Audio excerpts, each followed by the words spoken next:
Welcome to Dr. Boxy Teaches Electromagnetism. In the previous lesson, we introduced the branch of physics known as electrostatics. Today, we continue with this study. So let us get started. The question we're considering is the following one. We take some static charge distribution, let's say described by a charge density rho, and the question we're trying to answer is what is the electric field generated by that charge distribution at a point in space described by the vector r. Now the answer to that question, as we saw last time, is given by this formula. And additionally, Coulomb's law tells us that the force exerted on a test charge, capital Q, which is placed at that field point, is given by capital Q times E. Now these two formulas together actually cover all of the physics of electrostatics. Everything is known about that system. But there is one problem. Solving the integral in the definition of the electric field turns out to be extremely complicated, except in the very simplest of cases. And so what we need to do is to develop techniques to either solve this integral or to circumvent it, to find ways around it so we don't need to solve it and still find out what the electric field is. And that is what we will do in today's lesson and the several coming lectures. So first of all, instead of actually solving the integral for the electric field, we will start by considering the divergence and the curl of this electric field. And this is what we'll do in the next couple of slides. It turns out to be extremely useful to first introduce the notion of field lines. So to do that, we start with the simplest of cases, which is a point charge. So we have a point charge, I take it to be positive as an example, and we look at its electric field. So the electric field vector at this point, for instance, is a vector that points away from that charge. And if we take a point which is further away, it also has an electric field that points away from it, but it's shorter. The farther you are from the source charge, the weaker the electric field is. So it would look at every point something like this.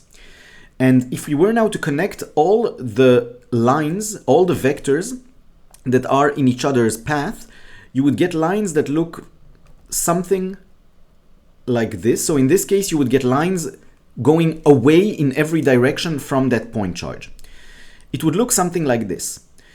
If we were to consider a negative point charge, all those arrows would point towards the charge because electric fields generated by an electric source charge point toward it.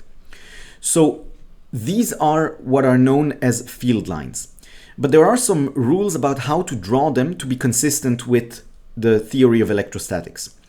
So first of all, at every point in space, the field line has to point in the direction of the field at that point. Secondly, they can never cross. The reason for that is that at every point, the direction of the field line is that of the field. Now, if we had two field lines, let's say this one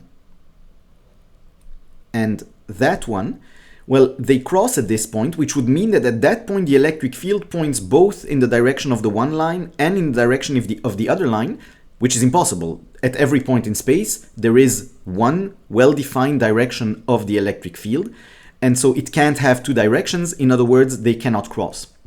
Thirdly, field lines cannot just disappear or be created out of nothing.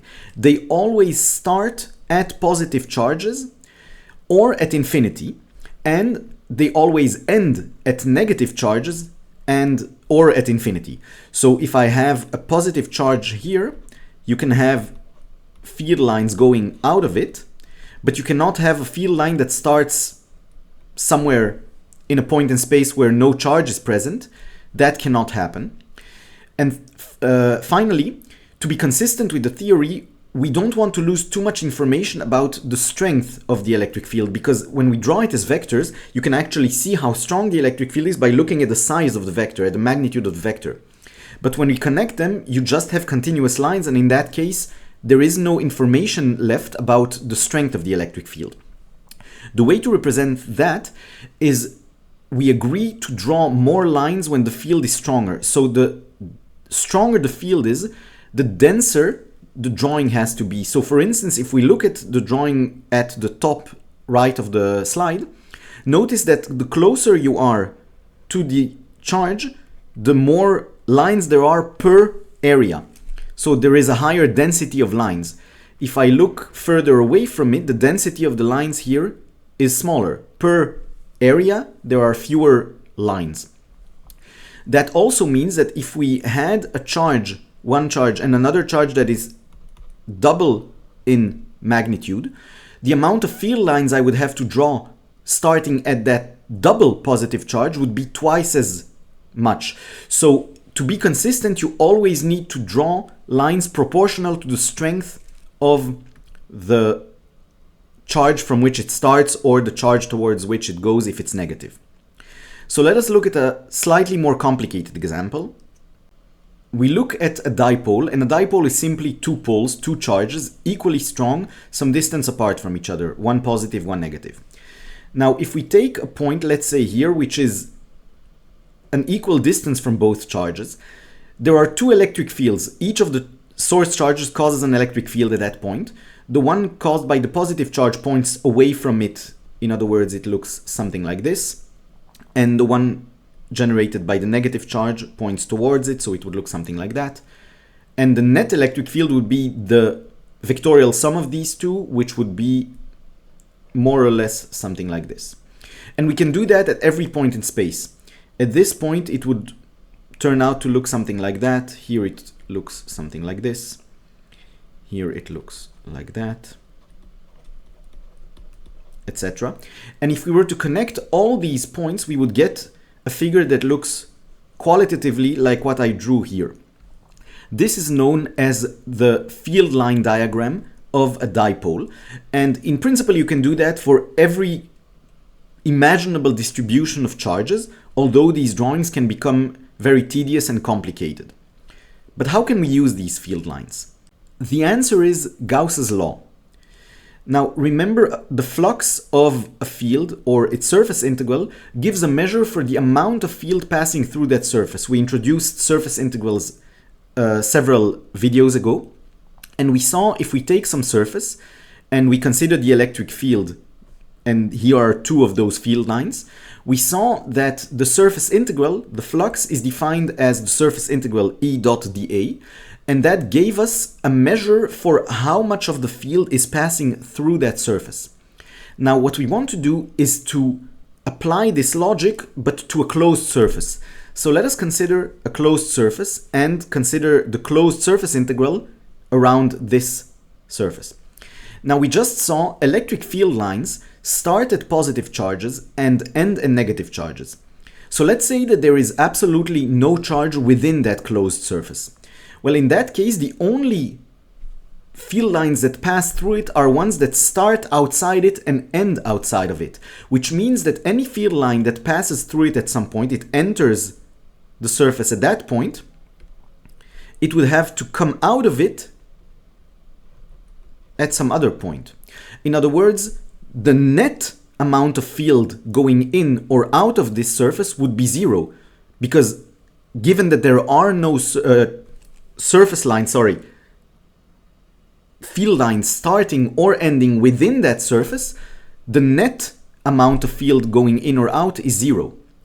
If, on the other hand, there is a positive charge within that surface, its surface lines, the ones caused by it, can actually leave the surface, and so there would be a net outflow of of field lines. Conversely, if there is a negative charge within the surface, there would be a net inflow of field lines into it. And so the intuition behind Gauss's law is that the closed surface integral, the flux of the electric field over a closed surface, has to be in some sense proportional to the amount of charge within that surface. That is the intuitive notion of Gauss's law. Now we want to make this a bit more quantitative. I will give two derivations of Gauss's law, and the first one will actually be a special case of the second one. So let us first look at a special case which is a bit easier to calculate and grasp. So we start with a point charge somewhere in space, and we consider an imaginary sphere around it. So the charge sits at the center of the sphere, and the sphere has a radius capital R. What is the closed surface integral, so the flux through that sphere? Well, the electric field of that point charge is given by Coulomb's law, so 1 over 4 pi epsilon naught times q over r squared r hat, while the dA, so the infinitesimal portion of the surface of the sphere is given by r squared sine theta d phi r hat, which is something we've seen several times already in the previous lessons. Now we need to calculate this double integral. First of all, r hat dotted with r hat is just 1. Notice that the r square in the denominator and the numerator cancel out, and so we're left with 1 over 4 pi epsilon naught times q times the double integral of sine theta d phi. Now the integral of d phi is 2 pi, and the integral of sine theta d theta is 2, as we saw several times already in the previous lessons. And working this out, we are left with q over epsilon naught. And so we see that in this very special case, the case of one point charge sitting at the origin of some coordinate system with a sphere surrounding it, we indeed have the fact that the flux of that electric field through that surface is proportional to the charge within that surface. Now, the number of field lines passing through it does not specifically depend on its shape, so there is absolutely no restriction for it. It does not need to be a sphere. The fact that it was a sphere made it easier for us to actually calculate this integral, but the result as such does not depend on it being spherical. And the origin, we just chose that point arbitrarily. We could have chosen it anywhere else. This result would still have been true, and so there was nothing special about the origin. It would have held even if the charge would have not been at the origin. We can also generalize it a bit more by saying we know the law of superposition. The total electric field is, in case there are multiple source charges, just the vectorial sum of the electric field created by each of those source charges. But that means that if we want the surface integral of the total electric field, well, it's the surface integral of the sum of the electric fields, and we can take the sum out of the closed surface integral, and for each of those separate fluxes, for each of the EIs, we can apply what we saw above, meaning that the surface integral is equal to q over epsilon naught, so we get that it's the sum of qi over epsilon naught, where qi is the ith charge. And so summing all of those, we see that the surface integral, which is the left-hand side of this equality, is equal to 1 over epsilon naught times the enclosed charge within that surface. Q enc is Q enclosed. So that is the total charge sitting within that closed shape. This result is known as Gauss's law, and more specifically it's known as the integral form of Gauss's law. There is also a different form, which I will show you now, which is known as the differential form. It has exactly the same physical meaning, it's just a different way of writing this same result. So what we can do is we can rewrite it in the following way. We have seen the fundamental theorem of calculus specifically for divergences, which tells us that if we have some volume, that the surface integral of a field on the outer surface of that volume, so the surface integral is equal to the volume integral, but not of the field itself, but of its divergence. So the left-hand side of Gauss's law can be replaced by the volume integral of the divergence of E. Now, the enclosed charge, Q enclosed, can be written as the volume integral of the charge density. Plugging both of these results into the expression, the integral form of Gauss's law, we find that the volume integral of the divergence of E is equal to the volume integral of rho, the charge density, divided by epsilon naught. Now, this is true for any volume, and the only way for this to be true for any volume whatsoever is for the integrands to be equal to each other. In other words, the divergence of E is equal to rho divided by epsilon naught. This is known as the differential form of Gauss's law, and this is the one that we will often work with initially, although it's the integral form that turns out to be more useful when actually doing calculations with it. what we looked at now was a special case. We considered a point charge at the origin and some spherical shape, imaginary spherical shape around it, and I simply claimed that the results that we found were actually true for more general cases. But I want to show you that that's true starting from the actual definition of the electric field and calculating its divergence. And so here is the definition of the electric field for a general three-dimensional distribution of charges. It's this expression here on the top left. And notice that the volume is over, the integral is over the volume of the source charge. Now we may as well extend the integral to the rest of space. We can take the integral over all of three-dimensional space because the source charge is zero. The rho is zero everywhere outside of where the source charge actually sits. In other words, the integrand is simply zero everywhere outside where rho exists, and so it will not affect the result by changing the boundaries of integration from the volume of the source charge to all of space. And now we take the divergence of that.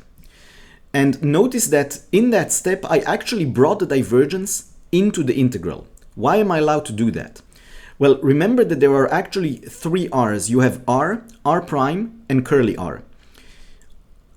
R prime is the position of the source charge. R is the field point, the position in space in which we want to know what the field is. And curly r is the vector that goes from the source charge to the field point. And mathematically, curly r is regular r minus r prime, regular r prime. Now the divergence of E is a function of regular r, and so the divergence, the variable of differentiation, is regular r. In other words, regular r is affected by the divergence, and so is curly r, but not r prime. Now d tau prime and rho of r prime are both functions only of r prime, and so they are not affected by the differentiation. In other words, they're not affected by the divergence, which is why I'm allowed to bring it into the integral and only apply it to curly r hat divided by curly r squared. Now, this is exactly the expression we saw a couple of lessons ago for the three-dimensional delta function up to some factor 4 pi. And so if we plug this into the integral, we have an integral over all of space with some delta function in it. And remember that to work out an integral with a delta function, all you do is everything else in the integrand, everywhere where r prime appears, you just replace it by r. You just plug in r into it. And so what we find is the 4 pi in the numerator and the denominator cancel out, the 1 over epsilon naught remains, and you're left with rho of r instead of r prime. Now this is exactly the differential form of Gauss's law, and if we were to use the exact same logic as on the previous slide, you can use the fundamental theorem of calculus to transform this back into the integral form.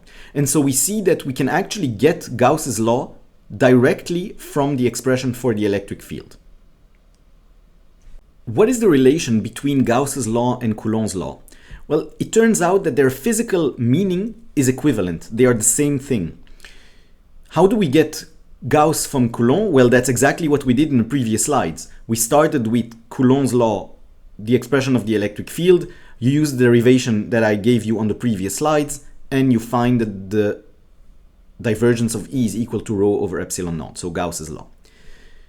But you can also go the other way around. You can start from the expression F equals QE together with the divergence of E is rho over epsilon naught, but you're not given the expression for the electric field itself. And using the fundamental theorem of calculus for divergences, which I will show you on the next slide, you can actually retrieve back, find back Coulomb's law. And so you can go both ways. They are equivalent to each other. So let me just show you how to do that. We start with Gauss's law, and we consider a point charge at the origin with an imaginary sphere of radius little r and volume v around it. We're going to take the volume integral of both sides of Gauss's law, which gives us, over the volume of that sphere, which gives us these two expressions here. Now for the left-hand side of this equality, we can use the fundamental theorem of calculus, which gives us a surface integral of E itself. And on the right-hand side, we have the volume integral of rho divided by epsilon naught, which by definition is the enclosed charge divided by epsilon naught. And in this case, the enclosed charge is that one charge sitting at the origin, Q. Now, this surface integral can be further calculated. How do we do that? Well, remember first of all that the dot product of E and dA is equal to the magnitude of E times the magnitude of dA times the cosine of the angle between them. Now, what is the direction of dA? dA points by definition outward out of the surface of the sphere, so it's perpendicular to the surface of the sphere at every point. What is the direction of E? My claim is that it is also perpendicular to it. And why is that so? Imagine that were not the case. So imagine that this is the sphere, and at this point, the electric field would not point simply perpendicular to it, but let's say that it points in a direction which also has a component parallel to the surface of the sphere. Well, in that case, if I were to mirror the sphere, we would see in the mirror image that the electric field would not point upward, but have a component in the opposite direction. But the mirror image is exactly equal to it. There is no difference between them. Both of them have a point charge at the origin, and so the result has to be the same for both sides of the mirror. And so this is an argument known as an argument out of symmetry. Such symmetry arguments play an important role in physics in general and in electrostatics, or more generally in electromagnetism in particular. But so what we see is, for any argument you could think of to convince yourself that the electric field has a component to the right, let's say, the same argument would hold to claim that it has a component to the left. So there cannot be a component to the left or to the right at the top of the sphere. And so because of that, the electric field has to point outward perpendicular to the surface of the sphere at every point, which means that alpha is 0, and in other words, the cosine of alpha is 1. And so we're left with the surface integral of the magnitude of E times the magnitude of dA times 1.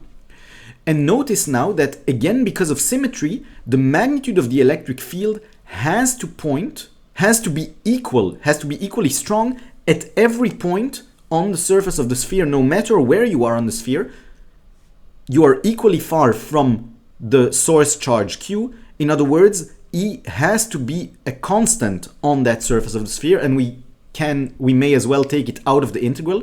And so we're left with E times the surface integral of dA, and the surface integral of dA is simply the surface of the outer surface of the sphere, which is 4 pi r squared. So taking all of this together, we find that E times 4 pi r squared is equal to Q over epsilon naught, which means that the magnitude of E is equal to 1 over 4 pi epsilon naught times Q over r squared. And notice that the direction of E is perpendicular to the surface of the sphere, outward if it's a positive charge, inward is if it's a negative charge. In other words, the vector E is given by this expression, which is exactly Coulomb's law. So this is how to get Coulomb's law from Gauss's law. I'm going to work out a couple of examples on how to use Gauss's law in problems in electrostatics. But before that, I still want to consider the curl of the electric field. So just like we did with the divergence, we will look at a special case. We start with a point charge at the origin. Its electric field is given by this expression. Now, how can we calculate its curl? Well, to do that, I will use the fundamental theorem of calculus for curls, and it relates the curl of a field to a line integral. And so for that reason, we will look at a path, a line from some point A in space to another point B in space, and we look at the line integral of E dot dl. Now remember that dl can be written in this form in spherical coordinates, And if we take the dot product of E and dl, E only has an r hat component, and so we're left with the r hat component of E multiplied with the r hat component of dl. In other words, we get this expression, and this needs to be integrated from a to b. Now 1 over 4 pi epsilon naught is a constant, can be pulled out of the integral, and the integral of q over r squared is equal to negative q over r, where we need to evaluate it at RA and RB, which gives us this expression here. Now, what does this tell us? It tells us that if we were to take a closed path, a closed line, so if the points A and B were the same point, well, in that case, the closed line integral over the path would be 0. No matter what the path is, the closed line integral would be 0. Now, remember that the closed line integral over some path can be written as the surface integral over the surface whose boundary is that path, is that line, but not of E itself, but of its curl. But that is true for any surface having that boundary, having that path as a boundary. And additionally, it's true for any closed path. In other words, the only way for this to be 0 all the time, the surface integral of the curl of E has to be 0 all the time. The only way for that to happen is for the curl itself to be 0. And so we find that for this special case, for a point charge, we indeed have that the curl of E is 0. Now we could start again, just like we did with the divergence, after looking at the special case, at the general expression for the electric field, calculate the curl and find out that it is 0. But intuitively it makes sense because the electric field is, at the end of the day, just a sum or of an integral of the electric field of point charges or of infinitesimally small continuous charge distributions. And if we know for each of those point charges or infinitesimally small charge distributions that the curl is 0, well, the curl in total has to be 0 because you're just adding zeros to each other. So I leave it as an exercise to you to prove that this is true in the general case, but it is true. The curl of E is 0. So we found that the divergence of E is rho over epsilon naught, while the curl of E is 0. Now compare that to Maxwell's laws as I presented them to you on the very first video, and they've been printed next to me at the start of every single video. These are Maxwell's law, and we haven't spoken about the magnetic field yet, and so the second and the fourth law are not for now. But notice, first of all, that the first of the 4 Maxwell equations is Gauss's law. The third one, on the other hand, says that the curl of E is equal to something which is not 0. It's negative dB dt, whatever that means, but we found out that it's 0. Why this discrepancy? Well, remember that we are looking for now at a special case, namely electrostatics, the case in which the source charges are at rest. And for source charges at rest, it turns out indeed that Gauss's law holds, and at the same time, the curl of E is 0. It will turn out later that when the source charges are moving, Gauss's law still holds. In other words, the expression for the divergence of E will be the same, while that for the curl of E will be more complicated. And so we are building towards Maxwell's equations, and we actually found the first of the 4 Maxwell equations already. Let us look at a couple of examples of how to use Gauss's law for problems in electrostatics. The very first problem I want to consider is one of a spherical hollow shell of uniform charge density rho. The total charge of this spherical shell is Q. It has a radius r, but it's hollow, so if you were to cut it open, it would look something like this. There is a shell of charge Q, charge density rho, but on the inside it's hollow. Well, what I want to do is to take an imaginary Gaussian surface, an imaginary spherical surface around this spherical shell. The shell itself has a radius capital R, while this imaginary Gaussian surface has a radius little r, and I want to calculate the expression, the integral form of Gauss's law for this imaginary Gaussian surface. Now for the left-hand side, for the surface integral, we've seen on the previous slides already that it is given by E times 4 pi r squared. And remember once again, the reason that that is true has to do with symmetry, because the magnitude of E has to be the same everywhere on this Gaussian surface. And for the same symmetry argument, using the same symmetry argument we used before, we can find that the direction of E has to be radial, has to be perpendicular to the Gaussian surface, which is why we get this expression here. The right-hand side of Gauss's law, the enclosed charge divided by epsilon naught, is simply Q, where Q is the charge of this shell. And in other words, we find that E is equal to 1 over 4 pi epsilon naught times Q over r squared r hat, at least if the Gaussian surface is such that it has a radius which is larger than the spherical shell, such that it encloses the full spherical shell. If, on the other hand, we were to take a Gaussian surface whose radius is smaller than that of the spherical shell, in that case, the Gaussian surface sits within the hollow spherical shell, and so the right-hand side of Gauss's law, the enclosed charge, is 0, and so the right-hand side of Gauss's law is 0, and the only way for this to be true is for the electric field itself to be 0. So we find that the electric field within a spherical shell is 0. Now, this is not obvious, because what you have to realize is that the total electric field at any point within the shell is due to all the points of the shell. So if you consider this point of the shell and that point and this point and that point, each of them creates an electric field within the shell.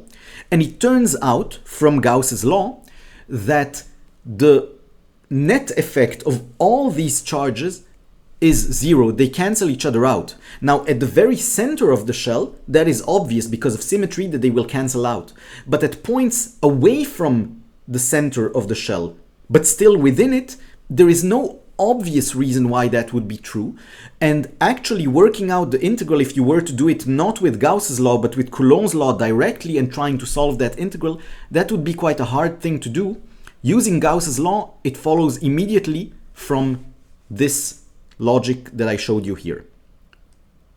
We can use the results of the previous slide to see what the electric field is of an actual sphere, so not a hollow spherical shell, but an actual sphere which is full on the inside, and it has a uniform charge density rho. For the left-hand side of Gauss's law, we still have the same expression, E times 4 pi r squared. Now for the right-hand side, it depends on whether we take a spherical shell again whose radius is larger than the sphere, or it sits within it. If we take a spherical shell of radius little r, which is larger than the radius of the sphere capital R, so it sits outside of it, the right-hand side of Gauss's law is the total charge of the sphere. And the total charge of the sphere can be written as its charge density times its volume, and the volume of a sphere is 4/3 times pi r cubed. And bringing isolating E on the left-hand side and noticing that it is radial, in other words, its direction is r hat, gives us this expression. Notice that this falls like r squared. R cubed is a constant, capital R cubed is a constant, and little r squared sits in the denominator. In other words, the electric field as you walk away from the sphere decreases quadratically. But what happens if we look inside the sphere? So take a spherical shell whose radius is smaller than capital R, than the radius of the sphere itself. Well, in that case, the enclosed charge is not the full charge of the sphere, but it is the charge density rho multiplied with the volume of this smaller spherical shell, given by 4/3 times pi times little r cubed. And notice now you have an r squared on the left-hand side of Gauss's law and an r cubed on the right-hand side, both of them little r. And so you can simplify this and you find that the electric field within the sphere is given by 1/4 pi epsilon naught times 4/3 pi rho little r times r hat. Now, what does that tell us? It tells us that within the sphere, the only part of the sphere that actually creates an electric field net is the part of the sphere within, on the inside of that Gaussian surface. The part of the sphere outside of it somehow cancels out, and you're left with this expression such that the strength of the electric field increases linearly as you walk away from the center of the sphere. So if I was to draw the strength of the electric field as a function of the distance to the center of the sphere, you would get a linearly increasing electric field as long as you are within the sphere, and once you are at its boundary, you get an electric field which decreases quadratically, so like a parabola. This would be the graph of the electric field, the strength of the electric field, in function of the distance to the center of the sphere.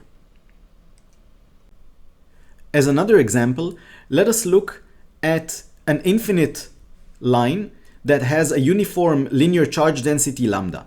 We want to know what the electric field is that it generates.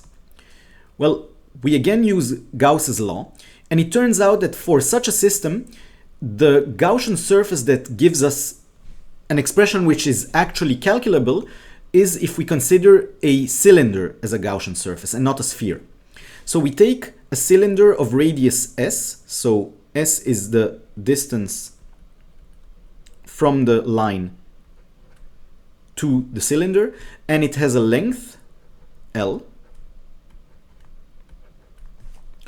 And we want to calculate Gauss's law, both sides of this equality, for this Gaussian surface. So first of all, if we consider the line here, and I take some point here, a distance s away, my claim is that the electric field at that point has to point perpendicular to the line in this direction. There is absolutely no way for it to point in that direction. Why is that so?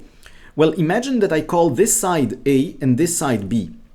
If the electric field had a component parallel to the line, like I drew here, well, what I could do is take that same line and flip it around, take B on this side and A on this side, and in that case, that distance of S above, the field would point the other way.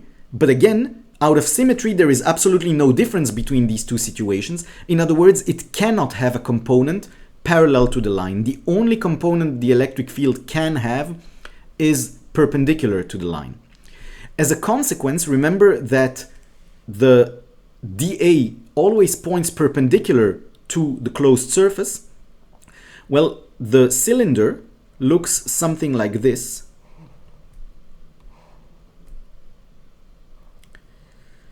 Well, on this side and on that side, the dA is pointing outward to the right and the left, and the electric field points at these points perpendicular to it. In other words, E dot dA on the left and right hand side of the cylinder vanishes.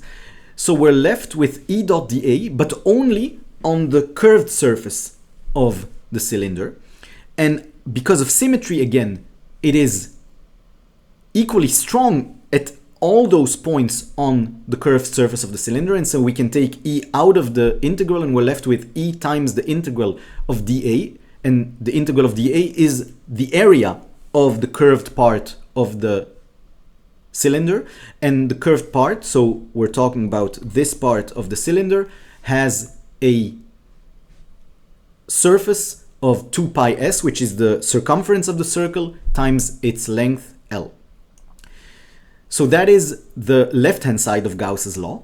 The right-hand side is the enclosed charge divided by epsilon naught. But what is the enclosed charge? Well, the enclosed charge is the charge density times the length, so it's lambda L. And plugging both of these into Gauss's law, we find this expression for E. So it's 1 over 4 pi epsilon naught times 2 lambda over S, and it points in the direction of S. So S hat is the direction perpendicular to the line. It's a unit vector in the direction perpendicular to the line, so it points upward. For instance, if you're above the line, it points downward if you're below that line. Now, this is the expression for the electric field of an infinite line. Compare this to the expression I showed you during the previous lesson when we discussed it, and you will see this is the exact expression we found there using a completely different logic. Notice also that contrary to a point charge or to a sphere, where the electric field decreases quadratically as you walk away from it, for a line it decreases linearly as you walk away from it. It depends not on, it's proportional not to 1 over s squared but to 1 over s. As a final example of using Gauss's law, let us look at an infinite plane of uniform charge density sigma, and again we will use Gauss's law. But for this specific configuration it turns out to be useful not to take as a Gaussian surface a sphere or a cylinder, but a box that sits half above that plane and half below it. And we will look again at Gauss's law. Now, for the same reason as before, the electric field has to point perpendicular to the plane. Any component parallel to a plane, just turn the plane around, rotate the plane, and you will see that its component will rotate with it, but nothing changed. It's still the same infinite plane. In other words, the only component that the electric field can have is perpendicular to it. In other words, the closed surface integral of E dot dA can only be non-zero for the parts, for the two faces of the box on the top and the bottom. The four other sides have to vanish. E dot dA there is 0 because E and dA are perpendicular to each other. And what is E dot dA at the top and the bottom? Well, at the top, it's again for reasons of symmetry. E is constant all over the top of the box, and it has the same value at the bottom, but it points the other way around. But so E dot dA is E times A for the top, and again E times A at the bottom. In other words, it's twice EA. What is the enclosed charge? Well, the enclosed charge is the charge density, surface charge density sigma, multiplied with the area, so sigma A. And plugging all of this into Gauss's law gives us this expression for the electric field, where n is a unit vector pointing perpendicular to the plane, away from it. So this is n hat if you're above the plane, and this is n hat if you're below the plane. And notice that for a point charge and a charged sphere, the electric field decreases quadratically as you walk away from it. For a line, as we saw on the previous slide, it decreases linearly as you walk away from it. For an infinite plane, it does not decrease at all. We find that the electric field points away from the plane or towards it if the charge density is negative, but it is a constant. Its value is sigma divided by 2 epsilon naught. There is no dependence on how far you are away from the plane. So these are a couple of examples of how to use Gauss's law.